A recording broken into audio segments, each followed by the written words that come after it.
Coming up on the next edition of Power and Politics, now it's the vice presidential candidates in the spotlight, as this week brings the first and only vice presidential debate of this election cycle.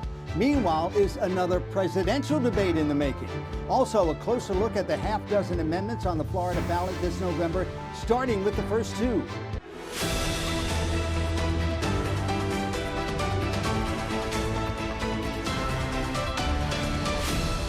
Hello and welcome to another edition of Power and Politics. I'm your host, Frank Cipolla. Power and Politics is a weekly, right-down-the-middle look at the top stories affecting the state, with a special emphasis on the psychology behind the decisions and issues that affect our lives. I'm joined today, as I am every week, by my co-host, longtime practicing psychologist and the nation's Emmy Award-winning political psychologist, Dr. Bart Rossi. Dr. Great to be here again, Frank. All right, well, the vice presidential candidates are set to square off in what will likely be their only debate. Meanwhile, Kamala Harris has agreed to a second presidential debate, while former President Trump, as of yet, has not, as of this taping. So let's take the vice presidential debate first. Does it really matter? Does anybody really care about the vice presidential debate? I think this is going to be a big deal. I know you probably disagree with me on this one, Frank. I respectfully disagree. But there's a reason. I think both of these fellas have gotten a lot of press. People have heard a lot about them. This is a different cycle. It's a different time in politics. And I think it's going to be pretty dynamic, this debate. And I think that a lot of people are going to watch. Now, what does that mean in terms of moving the electorate? Maybe a little bit. Maybe they can get a couple people to go their way. But I think it's a bigger deal than some people, maybe Frank Cipolla included. I respectfully disagree. I don't think it will move the needle at all. Okay. I think the vice presidential debate only matters if the presidential candidate is a man or a woman of a certain age, older, like Biden was and Trump is now, because there's always that possibility that he might not live out his term. But, I don't think people really care about the vice presidential debate, nor do I think that it really matters. Now, the psychology behind it is important. Well, these are two contrasting individuals. Right. Well, you're right. The psychology is where I'm coming from, too, because I think that they both have a dynamic personality, one on one side, one on the other. But no matter what you say, they're both really into it. They're alive. This is not Mike Pence. This is not Joe Biden, the VP. These are guys that are really very strong with their personalities, and that's going to be an important factor. Well, what do you mean by dynamic?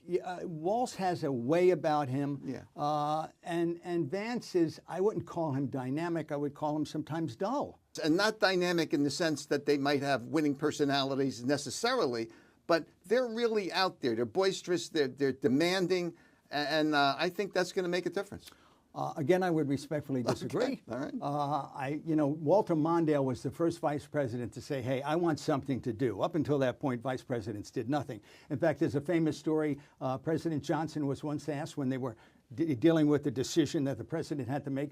Someone said, should you get the opinion of the vice president, at that time, Humphrey? Yeah. And he said, when I want the vice president's opinion, I'll give it to him.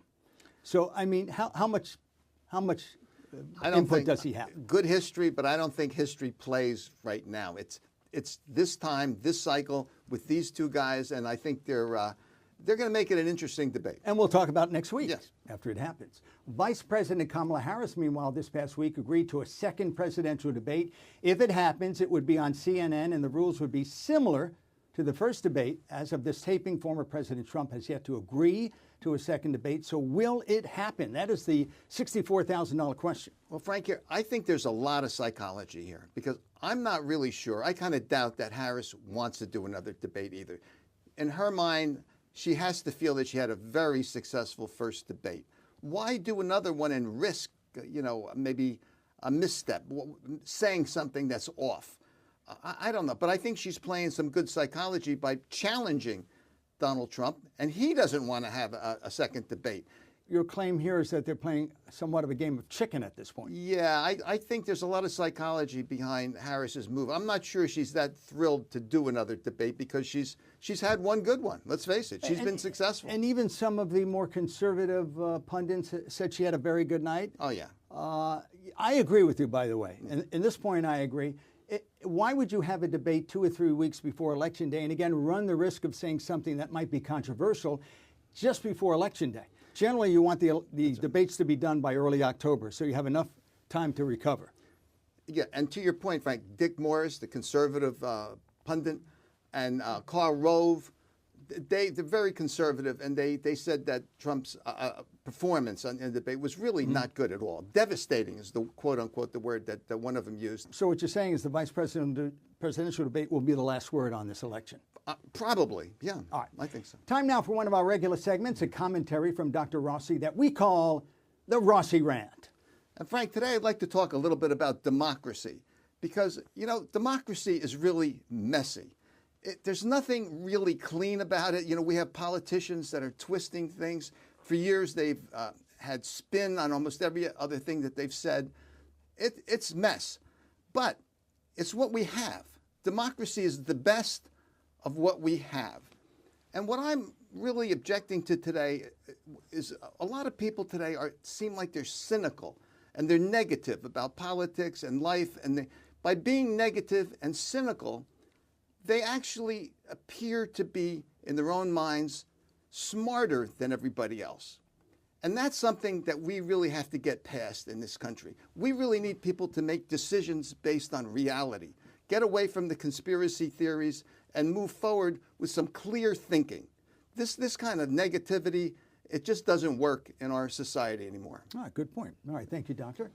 Coming up, you've heard a lot about the recreational marijuana and abortion amendments on the ballot in Florida this November, but there are others. We'll examine two of them when Power and Politics continues. Welcome back to Power and Politics. I'm Frank Cipolla, joined by clinical and political psychologist Dr. Bart Rossi. There has been seemingly nonstop coverage of two of the amendments on the ballot in Florida this November, one that would legalize recreational marijuana and another that would extend the amount of time women in the state have to get an abortion. However, there are a total of 6 amendments, so we're going to take the next few weeks leading up to the election to take a closer look at all of them, starting with Amendment 1, which, if passed, would require school board candidates to disclose their political party affiliation, starting with the school board elections in 2026. And this is a change because for years, school board elections in the state have been nonpartisan. Your thoughts on this? They should remain nonpartisan, Frank. I just think this is a bad amendment. Now we're going to have Republicans versus Democrats fighting for school board positions. This is going to politicize school boards. It's going to be one battle after another. And which party's going to get more involved for their candidate versus the other candidate, and all kinds of ads and negativity and problems going forward with a battle between parties. We don't need battles between parties. We need people who want to be on the board in a nonpartisan manner, as best as that can be. And we know that, as I just said in my rant, it's messy. No election is an election towards perfect. That's not going to happen. But this makes it worse, in my view. Doesn't, you're a psychologist. We've talked about this, I think, in private. What happens to the children who are in the middle of this? Kids are going to hear about this debate, and what about somebody who wants to ban books, and what about somebody else who's too progressive in somebody's mind? What about all of these issues? And then it's going to be one party affiliation against another.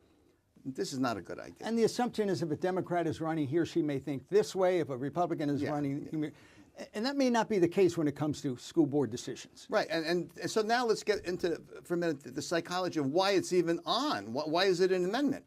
And I think this is a way of actually politicizing things. And if you can control the state with your legislature, let's say the House and the state Senate, then maybe you can actually control all the school boards. It seems to me like this is a move towards control. Not a good thing. All right. Amendment 2 is curious, to say the least. If passed, it would establish a constitutional right to hunt and fish in the state. Now, supporters in Florida say the measure is needed to block any future efforts to ban hunting and fishing. Others dismiss the need for the language in the Constitution, as hunting and fishing are already protected in state law. I don't know if we had a silly award for Power and Politics. This might get it. Why are we doing this? I have no idea why it's. You're the expert. I can't. There's no psychology that can figure this out, because everybody is in favor of hunting and fishing. I've never met anybody who's not, in favor of hunting and fishing. Right. And you need a license to do either. You need to move forward with the rules and regulation that the state has, which is, of course, are pretty good ones. This is on there for a particular reason. Maybe the politicians want hunters and fishermen to come out to the ballot because it's going to be a tough election. I don't know, but it seems like it's an amendment in need of a reason. There's no reason. or a solution in search of a problem. There you go. And this was passed overwhelmingly in the Florida state legislature. I mean, overwhelmingly Democrats and Republicans. But the question for me, and we started this short segment here, is, why do you even need it? It seems silly. Yeah, and I think it passed, Frank, because nobody really who's against hunters and fishermen. And again, I can't find anybody, so this is a bizarre one. And that is Amendment 2. We're going to cover the amendments as we go in the weeks up to both of these are going to have trouble getting 60%. You think so? I think so. Also in Florida, almost 3 dozen new laws take effect Tuesday, including one aimed at the homeless. The law bars local governments from letting the homeless sleep in public places, with cities and counties also having to designate certain areas for sleeping and camping for the homeless when local shelters fill up. This has been in the news a lot. Your thoughts first, and then we'll examine it further. Well, my thoughts are, I'm not really against this. What's being proposed here might be good in a lot of ways, but realistically, every state, including Florida, needs to do more when it comes to homelessness. This is a problem that is really, no one really wants to address it. Everyone wants to kind of go away from it. If there's a movement, it's a movement away from homelessness, and not addressing it. And I think Florida really has to come up with some better planning. This might be a step in the right direction, but it's a question mark right now in terms of homelessness across the country, by the way. Yeah. This is a problem almost in every state, every major city. Yeah. You see it in San Francisco and elsewhere, Los Angeles, where there are people living on the street. My question has always been, we have the wherewithal. We have the money to build shelters, even if we use old shipping containers to make places to live. Why aren't we doing that? Yeah, that's a good question. Why can't we move forward? And here's a better question. How do you fall into that homelessness as a psychologist, and I'm sure you've come in contact with folks like this, fall into that situation where you don't have a home? Well, to your point, there's a lot we can do physically in terms of homes, small homes and so forth, but it brings in the whole issue of mental health too, because a lot of these people are not well. So it's hard to deal with them, a lot of them, not all of them, but it's hard to deal with them because they have mental health issues, they're depressed, they're agitated, they're using drugs, they're getting high, there are all kinds of problems. That might be one of, or the root cause of all of this when you look at it. All right, we're going to take a break. When we come back, the always popular segment, Sunshine or Showers, as Dr. Rossi and I span the state to see who was in the sunshine this week and who got caught in the rain when Power and Politics continues. Welcome back. The weather in Florida can be changeable, as we are seeing this week for sure. Often it's sunny and then it gets nasty. So every week we see who enjoyed the sunshine for the week and who got drenched in a segment we call Sunshine or Showers. We start with the sunny day. Who's in the sunshine this week for you? Well, Frank, I have Orange County here in Florida because they have sent out already 15,000 overseas ballots. They seem like they're doing things in advance very properly. They're trying to get the ballots out so people can respond in a timely way. It seems like the county is ahead of the curve. They're trying to do things right and get more people to vote. I'm somebody who would like to see everybody vote. And I think this is a county that's being proactive, doing things right. They seem to be making the right move. So as a county, you need to be organized to have all of this stuff go out and in a timely manner. And I think they should be in the sunshine. I think it's a good thing. Orange County. I think it's a good. Big orange sunshine. A big sunshine. Big orange sunshine. The orange, yeah. So who do you have? Who do I have? Are you asking that question? Yeah. I have Yamira Johnson. If you're watching in Orlando on Fox 35, Yamira Johnson is a woman who was down on her luck. She was homeless for a while. She got back on her feet, and now she's co-founded something called Fortify, or Feed and Fortify is the name of the group, Feed and Fortify. And she's helping a lot of people in Central Florida, of the Hispanic community and others, get back on their feet with food and clothing and other resources. Yamira Johnson, we need more Yamira Johnsons. We need more people like this who are not cynical and negative, but No. even with her hardship, she's moving forward. And you Yep. know, she was homeless for a while and down on her luck, and she was happy to get back on her feet. Good And thing. she said, you know what, I'm going to help some other folks. So she founded this group, co-founded it. So good for her. Yamira Johnson, you are in the sunshine this Real week. sunshine. I like Real it. sunshine. Yeah, All right, yeah. so with every sunny day, and we're certainly seeing this week, the weather become very nasty. It can rain in like this in an instant. So who is in the showers this I week? got a lot of showers here. A lot of showers here for Rolling showers. for the ads that we're seeing now on TV, the Florida State ads against Amendment 4, saying that The abortion. the abortion amendment, indicating that this amendment is extreme. They're using the word extreme, except for the fact that the law that's in place in Florida is what is extreme. The law is a 6-week abortion ban. Women don't even know if they're pregnant. The problems related to rape and incest is not really covered. What's extreme is the current law. This ad seems to me to be really deserving of the showers because it just doesn't frame out the amendment properly. It says that, you know, you can get an abortion at any time. It's not true. They're making claims that are just trying to push people away from voting yes. But as you know, that is politics. That's politics. Yes. You know, you exaggerate a little here, exaggerate a little there in a commercial. I think I've seen a couple of the commercials, so I know what you're talking Well, about. it could be politics, but it's still in the showers for us. In the showers. Okay, so, those commercials. So who do you have? Who do I have in the showers? Is that the question?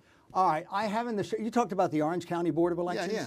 Have you heard about the Palm Beach Board of Elections? It has sent out absentee ballots overseas to U.S. citizens and those who vote in the military as well overseas. And they spelled the vice presidential candidate on the Democratic side, Tim Walz's name incorrectly. It says Tom Walz. Now listen, it's not 1924. It's 2024. All they had to do is double check it online if they were unsure. And my thinking is as well, how many eyeballs saw those ballots and did not pick up that it was Tom instead of Tim Walz? How many eyeballs saw that and said, okay, mail them out anyway? I won't go there, but there could be some conspiracy theories associated with this Oh, one. now we're into conspiracy theories. Okay. There could be on this one. So the folks sending the ballots overseas, the military and U.S. citizens living overseas, it is Tim Walz and not Tom Walz. Yeah. Just for the record. Okay. We're going to take a break. When we come back, a commentary by yours truly titled, Let's Be Frank, When Power in Politics Continues. Welcome back. Change is inevitable. As an example, when was the last time you were approached by an encyclopedia salesman or used a payphone on the street? In the 248 years of our country's existence, all of our presidents have been men. The next could be a woman, and for some, that is unsettling. I ask why. In 1981, then President Ronald Reagan nominated and the Senate confirmed Sandra Day O'Connor as the first woman Supreme Court Justice. And you know what happened the next day? The sun came up, the world kept spinning, and that was that. We now have 4 women on the U.S. Supreme Court, including the first African-American woman. And we're still all here. In 1983, Sally Ride became the first woman astronaut from the United States to travel into space. Women now regularly command space missions, and it's no big deal. Every Sunday, you see women referees officiating NFL football games. Does that make you not want to watch the game? Of course not. Some men have a problem with women working what are considered to be traditional jobs for men. What they neglect to understand is that women have earned that right. Nearly 55% of students currently studying to be physicians in the United States are women. Just over 55% of law school students in the country are women as well. They are using their God-given ambition to make their way in this world like most Americans have the opportunity to do. For those complaining that they should not be pushing men out of those jobs and instead be secretaries and receptionists need to get off their butts and chase their own dreams. There is no time machine in the world that can take Americans back to the 1950s. It's a fantasy that some men who feel threatened by women continue to harbor. I want to be clear, this is not an endorsement of Kamala Harris. And even if it was, anything can happen between now and Election Day, so no one really knows. I'm just trying to make a point. Complaining that women are taking the jobs of men and should instead be home cooking and cleaning like Harriet Nelson is naive and silly. It's also foolish. If Harris is elected president, you know what will happen the next day? The sun will come up, the world will keep spinning, and we will all survive. We'll be right back. That's it for this week's edition of Power and Politics. On behalf of my co-host, political psychologist Dr. Bart Rossi, and the fine people working behind the scenes, thanks for joining us. As always, we'd like to know what you think. Visit us at powerandpolitics.tv or email us at info@powerandpolitics.tv. We'll see you again a week from now at this time and on this same station. Have a great week.